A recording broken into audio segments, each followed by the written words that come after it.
Assalamualaikum warahmatullahi wabarakatuh. Salam sejahtera buat kita semua yang kami hormati, teman-teman media cetak, media elektronik yang kami hormati, Bu Menteri Keuangan, Pak Gubernur BI, Pak Ketua OJK. Pagi hari ini pemerintah akan menjelaskan terkait dengan peraturan pemerintah nomor 36 tahun 2023 tentang devisa hasil ekspor sumber daya alam. Jadi dari Kemenko Perekonomian bersama kementerian terkait, Keuangan, BI, OJK, ESDM, Pertanian, LHK, KKP, dan Perdagangan telah menyelesaikan revisi Undang-Undang 1 menjadi dengan terbitnya PP 36. Nah, ini adalah amanat dari pasal 33, yaitu pemanfaatan sumber daya alam untuk kemakmuran rakyat dan menjaga ketahanan ekonomi nasional. Jadi artinya di sini yang dijaga bukan bumi, air beserta tanah, tetapi juga hasilnya. Hasilnya juga harus untuk kepentingan nasional. Nah, hasilnya dalam bentuk value, dalam bentuk monetisasi daripada SDA. Nah, PP 36 mendorong untuk agar sumber pembiayaan dan pembangunan ekonomi bisa ada di dalam negeri, meningkatkan investasi, dan juga meningkatkan kualitas daripada SDA, serta tentunya untuk menjaga stabilitas makro dan pasar keuangan domestik. Nah, potensinya besar. Dari data tahun 2022, SDA dari 4 sektor ini totalnya mencapai 203 miliar dolar atau sebesar 69,5% dari total ekspor. Dan dengan ketentuan DHE SDA, maka minimal kalau 30% dari 203 itu nilainya 60 miliar dalam setahun. Dan sebetulnya dari total ekspor Indonesia itu potensinya bisa menjadi 9 miliar. Ini hitungan Pak Gubernur. Jadi antara 60 sampai dengan 100 billion dollars itu range yang bisa kita dapatkan. Nah, rincian dari 4 sektor tertinggi memang pertambangan atau 44% atau 129 miliar, dan utamanya batu bara itu hampir 36% daripada sektor pertambangan.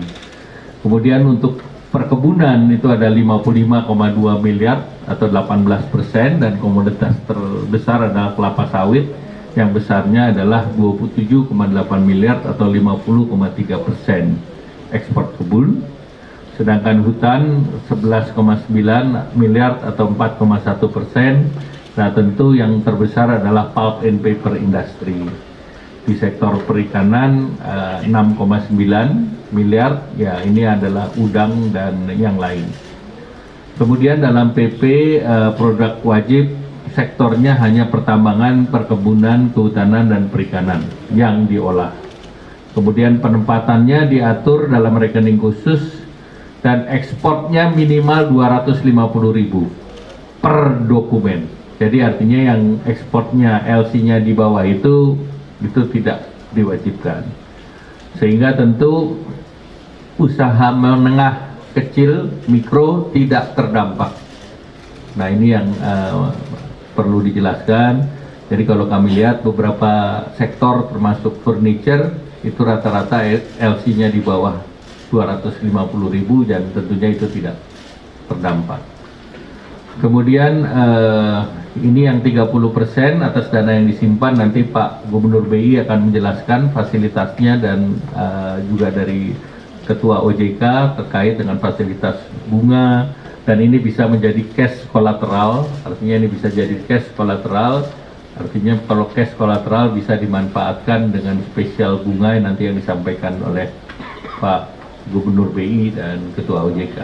Kemudian instrumennya itu juga nanti dari Pak Gubernur, ada rekening khusus di bank atau LPI, instrumen perbankan, dan ini bisa jadi agunan kredit, nanti akan dijelaskan. Kemudian akan ada insentif kepada perbankan dan LPI. Kemudian dari Ibu nanti ada pengawasan oleh Bea Cukai.